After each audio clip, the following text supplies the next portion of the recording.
Selamat datang di channel Detektif Sanji, tempat berkumpulnya para pecinta One Piece yang haus akan teori, fakta tersembunyi, dan pembahasan mendalam seputar dunia ciptaan Eiichiro Oda. Di sini, kami tidak hanya mengikuti alur cerita, tapi juga menganalisis setiap petunjuk, menghubungkan fakta-fakta kecil yang sering terlewat, dan mencoba memecahkan misteri besar seperti siapa Joy Boy sebenarnya, apa tujuan sejati pemerintah dunia, hingga sejarah abad kekosongan yang selama ini ditutupi.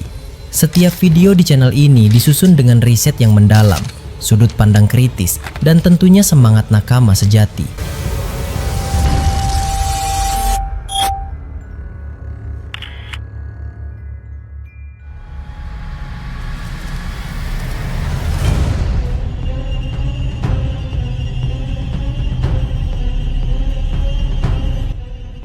Melanjutkan pembahasan sebelumnya, Pulau Hachinosu kembali berubah menjadi panggung kekacauan yang jauh lebih mengerikan dibanding sebelumnya. Tanahnya retak, pepohonan tumbang, dan udara dipenuhi tekanan yang membuat banyak prajurit kehilangan keberanian, bahkan sebelum mengangkat senjata. Di tengah kepungan puluhan musuh dari Kurohige dan para aliansinya, dua sosok berdiri dengan ketenangan yang terasa tidak masuk akal. Mihawk dan Ben Beckman tidak menunjukkan raut wajah tertekan sedikit pun. Tidak ada teriakan, tidak ada gerakan berlebihan. Setiap langkah mereka justru terasa seperti pernyataan bahwa semua perlawanan di tempat itu hanyalah usaha sia-sia. Pedang Mihawk berayun dengan keanggunan mematikan, sementara Ben Beckman bergerak santai sambil menembakkan serangan yang selalu tepat sasaran. Yang lebih mengerikan, mereka belum benar-benar serius. Serangan dasar saja sudah cukup untuk membuat barisan musuh runtuh satu persatu, tubuh terhempas, tulang patah, dan jeritan memenuhi udara. Aura kekuatan yang terpancar dari keduanya menekan mental para penyerang, hingga mereka yang masih berdiri mulai ragu untuk melangkah maju. Padahal Haoshoku Haki bahkan belum dilepaskan, namun ketakutan sudah lebih dulu menguasai medan tempur. Jumlah musuh yang tumbang semakin banyak. Darah mengalir di tanah Pulau Hachinosu, membentuk pemandangan brutal yang menegaskan perbedaan kelas kekuatan. Beberapa bajak laut dari aliansi Kurohige yang masih berdiri mulai gemetar. Pandangan mereka tidak lagi fokus pada menyerang, melainkan mencari jalan mundur. Tekanan dari Mihawk dan Ben Beckman terasa seperti tembok tak terlihat yang menghancurkan niat bertarung. Namun di tengah rasa gentar itu, seorang kapten kuat dari aliansi Kurohige melangkah maju. Tatapannya penuh ambisi, dipenuhi kepercayaan diri yang berasal dari kekuatan instan ramuan Dokyu. Targetnya jelas, Ben Beckman. Penilaiannya sederhana, tubuh Ben sudah terluka, napasnya tidak lagi stabil akibat pertarungan sebelumnya. Kondisi itu dianggap sebagai celah terbaik. Berbeda dengan Mihawk yang terlihat masih segar, seolah baru saja turun ke medan perang tanpa beban apapun. Tanpa banyak peringatan, Kapten aliansi tersebut melancarkan serangan mendadak dengan kecepatan tinggi. Namun hasilnya jauh dari harapan. Ben Beckman menghindar dengan gerakan minimal, seolah tubuhnya bergerak sendiri tanpa perlu berpikir. Busoshoku Haki melapisi tubuhnya. Refleksnya bekerja jauh di atas batas manusia biasa. Tidak ada kepanikan, tidak ada ekspresi terkejut. Serangan lawan meleset, menghantam tanah dan meninggalkan bekas kehancuran yang sia-sia. Mihawk sama sekali tidak ikut campur. Mata elangnya sudah melihat akhir pertarungan bahkan sebelum dimulai. Dengan Kenbunshoku Haki tingkat tinggi, hasilnya sudah jelas. Jika ikut turun tangan, pertarungan itu justru akan terasa merendahkan. Karena itu, Mihawk memilih fokus menebas musuh lain yang masih berdatangan, membersihkan jalan dengan efisiensi brutal, memastikan tidak ada gangguan ketika Ben Beckman menyelesaikan urusannya. Kapten aliansi tersebut tertawa keras, mencoba mempertahankan wibawa. Kata-kata provokatif dilontarkan, menyebut bahwa kemenangan tidak mungkin diraih dalam kondisi tubuh yang sudah kelelahan. Kepercayaan diri itu semakin besar karena efek ramuan Dokyu yang mengalir dalam tubuhnya, meningkatkan stamina dan kekuatan secara instan. Namun jawaban yang diterima justru sangat santai. Ben Beckman menyatakan bahwa kondisi apapun tidak akan mengubah hasil akhir. Kalimat sederhana itu cukup untuk memicu emosi. Kemarahan mengambil alih logika. Serangan menjadi semakin brutal, semakin liar, dan penuh amarah. Tanpa disadari, setiap ayunan yang emosional justru membuka celah besar. Dan itulah inti dari rencana Ben Beckman sejak awal. Kemarahan lawan adalah senjata yang paling mudah dipatahkan. Setiap celah dimanfaatkan dengan presisi. Setiap gerakan dibalas dengan serangan yang menguras stamina tanpa perlu mengeluarkan banyak tenaga. Strategi ini bukan sekedar kekuatan, melainkan kecerdasan tempur tingkat tinggi. Wakil Kapten Bajak Laut Rambut Merah bertarung untuk menang dengan efisiensi maksimal. Dari kejauhan, Vazquashot mengamati situasi dengan seksama. Keinginan untuk turun tangan muncul, namun insting memperingatkan bahwa langkah gegabah hanya akan berakhir buruk. Saat itu pula, kehadiran lain terasa mendekat. Seorang kapten aliansi Kurohige dari South Blue muncul bersama 2 kru terkuatnya.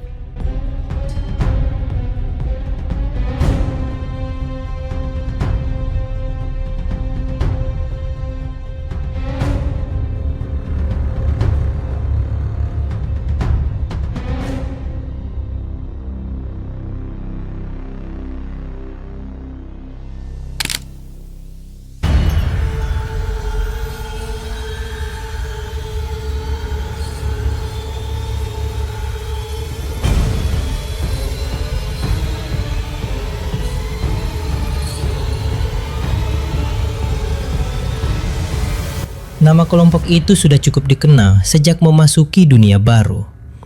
2 kru tersebut masing-masing memiliki bounty tinggi, dan meskipun tidak terlalu mengerikan jika bertarung sendiri, kombinasi mereka mampu menciptakan kekuatan yang luar biasa. Teknik gabungan dan strategi matang membuat mereka menjadi ancaman serius. Kapten itu memahami bahwa Vazquashot sedang mengamati Mihawk dan Ben Beckman. Tawaran kerjasama pun dilontarkan. Setelah mempertimbangkan kekuatan pihak tersebut, keputusan pun dibuat. Kerjasama disepakati dan rencana mulai disusun dengan penuh kehati-hatian. Sementara itu di area tengah pulau, pertarungan antara Shanks dan Kurohige terus berlangsung dengan intensitas mengerikan. Benturan kekuatan mereka menciptakan gelombang tekanan yang mengguncang tanah. Serangan demi serangan dilepaskan, namun keduanya mampu membaca dan menanggapi dengan cepat. Tidak ada yang benar-benar unggul. Hingga tiba-tiba Kurohige tersenyum. Senyum yang selalu menjadi tanda datangnya bencana. Yami Yami no Mi diaktifkan. Teknik black hole dilepaskan. Kegelapan menyebar luas, menyerap apapun yang tersentuh, tanpa memandang apakah itu pengguna buah iblis atau bukan. Sang segera melindungi diri dengan Haoshoku Haki yang kuat, sehingga tubuhnya tidak terpengaruh. Namun ekspresinya berubah tegang. Tujuan sebenarnya bukan dirinya, melainkan kru rambut merah yang tidak memiliki Haoshoku Haki. Jika mereka terseret, kehancuran total tidak bisa dihindari. Namun di tengah ketegangan itu, Shanks merasakan kehadiran yang sangat dikenal, tidak jauh dari pusat pulau, Mihawk. Kepanikan perlahan menghilang, digantikan keyakinan. Kurohige menyadari perubahan ekspresi tersebut, namun tidak terlalu memikirkannya. Black hole terus menyebar, semakin luas dan semakin berbahaya. Ben Beckman yang masih bertarung segera melapisi tubuhnya dengan Haoshoku Haki untuk bertahan. Kekhawatiran tetap muncul terhadap kru lain yang tidak memiliki perlindungan serupa. Mihawk melakukan sesuatu yang sama sekali berbeda. Selain melindungi diri, pedangnya diayunkan ke arah kegelapan itu sendiri. Tebasan kegelapan dilepaskan, bertabrakan langsung dengan black hole milik Kurohige. 2 kekuatan kegelapan saling tarik-menarik, menciptakan tekanan yang luar biasa. Kegelapan yang tadinya menyebar justru menyatu, mengecil, membentuk bola padat yang bergetar hebat. Dalam satu ayunan tegas, Mihawk membelahnya. Kegelapan itu lenyap seketika. Seluruh medan perang terdiam, tidak ada yang bergerak. Tidak ada yang berbicara. Untuk pertama kalinya, kegelapan milik Kurohige dimusnahkan secara langsung. Banyak mata membelalak, tidak percaya dengan apa yang baru saja terjadi. Ben Beckman menyadari bahwa cerita tentang teknik tebasan kegelapan Mihawk bukan sekedar legenda. Tanpa kehadiran Mihawk, situasi hari itu akan berakhir sangat buruk bagi bajak laut rambut merah. Di pusat pulau, Kurohige terkejut dan marah. Kebingungan muncul, mencoba memahami siapa yang mampu melakukan hal tersebut.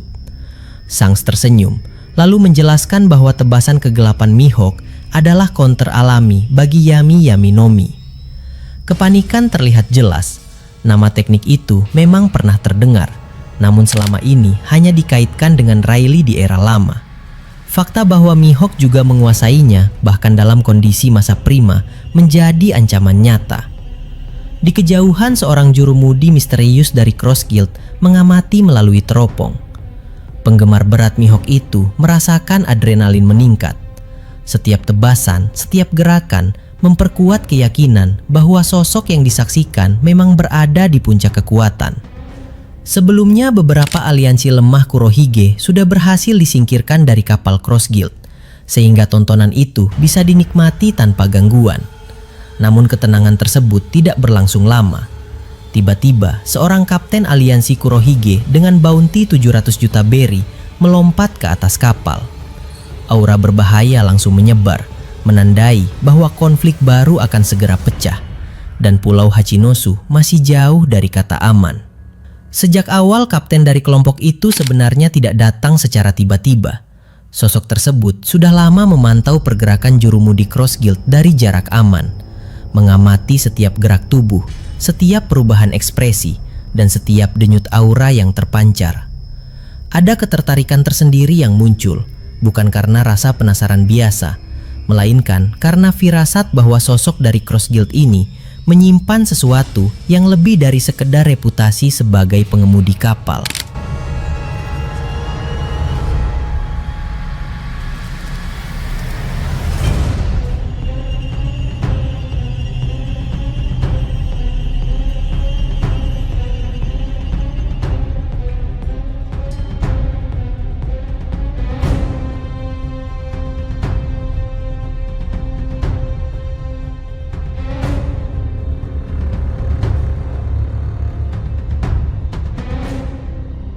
Dengan langkah tenang namun penuh wibawa, kapten itu akhirnya muncul ke hadapannya dan menyatakan niatnya untuk menguji langsung seberapa besar kekuatan yang dimiliki sosok dari Cross Guild tersebut. Kalimat itu terdengar sederhana, namun tekanan yang menyertainya membuat udara di sekitar terasa berat. Sosok itu langsung berasa terganggu. Fokusnya yang sebelumnya tertuju pada pertarungan Mihawk kini sepenuhnya buyar. Ketidakmampuan untuk menikmati pertarungan legenda itu menimbulkan rasa kesal yang bercampur dengan insting bertahan hidup. Aura di hadapannya tidak sama dengan lawan-lawan sebelumnya. Ada sesuatu yang berbeda, sesuatu yang membuat bulu kuduk berdiri. Sebagai seseorang yang telah mengasah Kenbunsoku Haki dalam waktu lama, sosok itu mampu merasakan perbedaan level kekuatan secara jelas. Sosok di depannya bukan hanya kuat, tetapi juga berbahaya. Semakin lama diamati, semakin jelas bahwa ini bukan pertemuan biasa. Ingatan lama pun muncul tentang berita-berita lama, poster buronan, dan nama besar yang pernah mengguncang lautan. Aliansi Kurohige, bounty yang nilainya mencengangkan. Semua potongan itu menyatu dalam satu kesimpulan. Tanpa ragu, sosok itu langsung mengubah sikap. Tubuhnya bersiap, napasnya diatur, dan niat bertarung dipadatkan. Pertarungan ini bukan sekedar duel, melainkan pembuktian. Jika kemenangan diraih atas bajak laut dengan bounty 700 juta berry tersebut, maka namanya akan terukir sebagai sosok yang benar-benar layak diperhitungkan. Namun jika kekalahan yang terjadi, maka semua kepercayaan diri yang selama ini dibangun akan runtuh seketika. Di medan pertempuran lain, asap putih tebal bercampur debu memenuhi udara. Smoker berdiri di tengah kekacauan, dikelilingi oleh aliansi Kurohige yang jumlahnya terus bertambah. Tubuhnya sudah menerima banyak serangan, namun tekadnya belum goyah. Setiap kali satu musuh tumbang, dua lainnya datang menggantikan. Beberapa di antara mereka bukan petarung biasa. Busoshoku Haki tingkat tinggi melapisi serangan-serangan mereka, membuat pukulan dan tebasan mampu menembus tubuh Logia Smoker. Rasa sakit terus menumpuk, namun langkah tidak mundur. Smoker bertarung sekuat tenaga, menahan tekanan yang semakin berat. Hingga akhirnya, Momo Usagi muncul dan langsung menerobos barisan musuh untuk membantu. Kehadirannya sedikit meringankan situasi, meski ancaman masih jauh dari selesai. Smoker segera menanyakan keberadaan Tokikake, menyadari bahwa sejak awal pertempuran, dua admiral itu selalu bergerak beriringan. Jawaban yang diterima membuat suasana berubah drastis. Tokikake telah dikalahkan. Lawannya bukan sembarang bajak laut, manusia ikan legendaris yang namanya sudah lama menjadi momok angkatan laut. Meski berhasil diselamatkan dan dibawa ke kapal untuk mendapatkan perawatan, fakta bahwa Tokikake bisa tumbang tetap menjadi pukulan berat. Menurut Momo Usagi, cedera yang diterima tidak bersifat fatal dan masih memungkinkan untuk kembali bertarung. Namun hal itu tidak menghapus kenyataan bahwa aliansi Kurohige itu adalah ancaman luar biasa. Smoker menyadari betul reputasi monster tersebut. Sejak era lama hingga sekarang, namanya selalu identik dengan kehancuran. Bahkan Momo Usagi mengungkapkan fakta yang jauh lebih mengkhawatirkan. Aliansi Kurohige itu pernah dikalahkan oleh Admiral Kizaru dalam duel sengit, tetapi kemudian diberi obat misterius yang membuat tubuhnya pulih secara instan dan bahkan meningkatkan kekuatannya ke level yang jauh lebih mengerikan. Informasi itu membuat situasi menjadi semakin genting. Aliansi Kurohige itu bukan lagi ancaman biasa, melainkan musuh yang berkembang secara tidak masuk akal. Di area lain, seorang aliansi Kurohige itu terus mengamuk tanpa ada tanda-tanda melambat. Setiap ayunan, setiap serangan selalu berujung pada marinir yang tumbang. Aura mengerikan yang terpancar membuat banyak prajurit memilih mundur sebelum benar-benar berhadapan. Keputusan itu bukan dilandasi ketakutan semata, melainkan kesadaran bahwa perbedaan kekuatan terlalu jauh. Menghadapinya secara langsung sama saja dengan mengundang kematian. Mundur menjadi satu-satunya pilihan yang masuk akal untuk bertahan hidup.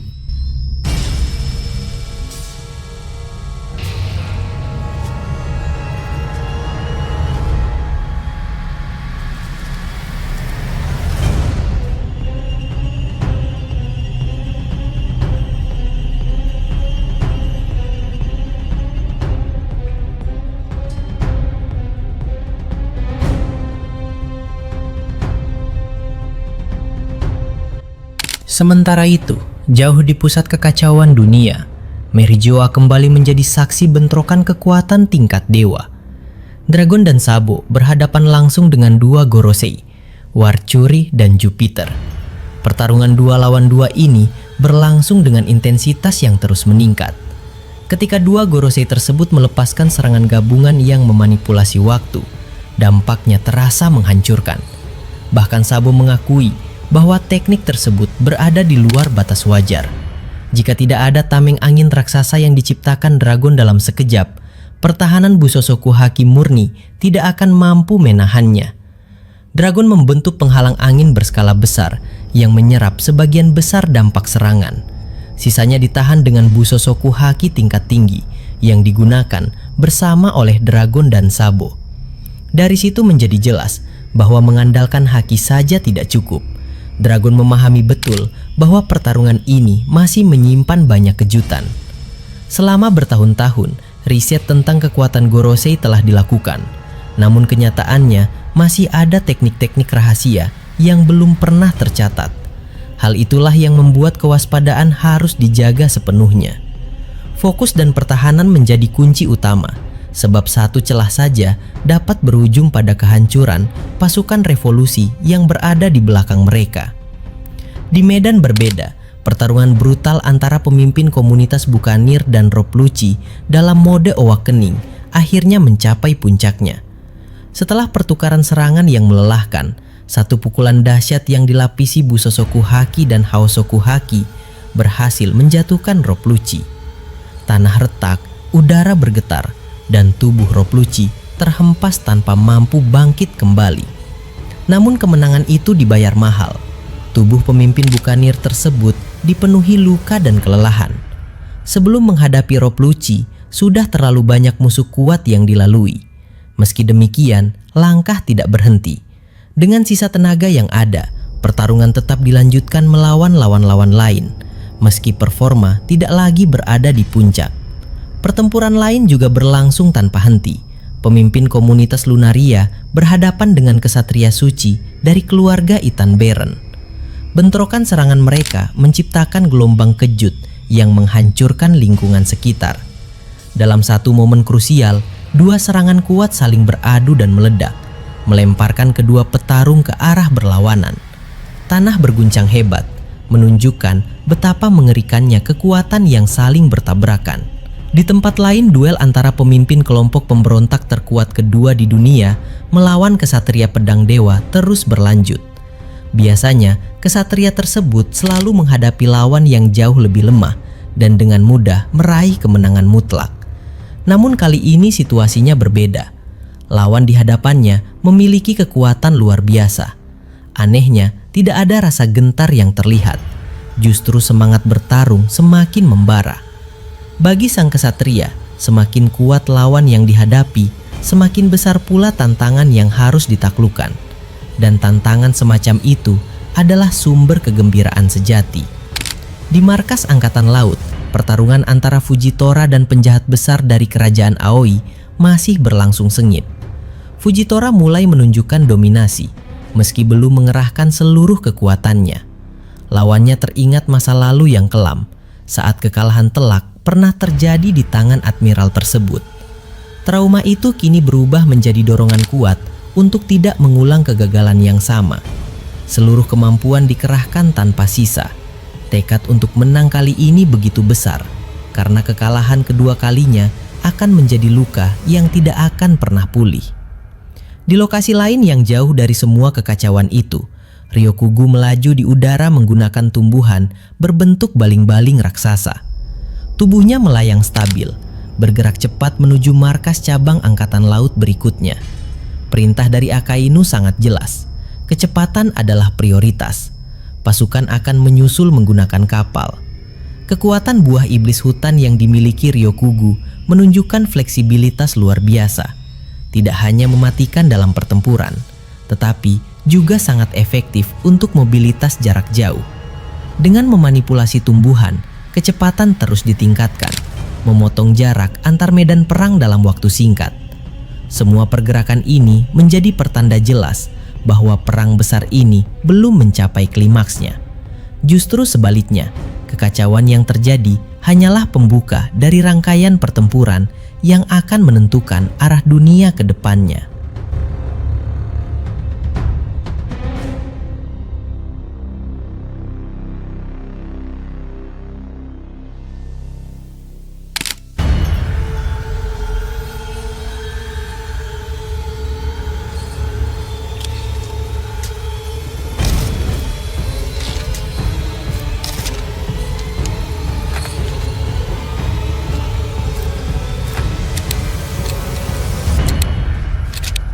Terima kasih sudah menyaksikan video ini sampai selesai. Kalau kalian menikmati konten ini, jangan lupa klik tombol like, tinggalkan komentar di bawah, karena semua teori dari kalian juga sangat berarti dan bisa jadi bahan diskusi di video berikutnya. Dan tentu saja klik subscribe, serta aktifkan lonceng notifikasi, supaya kalian tidak ketinggalan update terbaru dari kami. Sampai jumpa di video selanjutnya.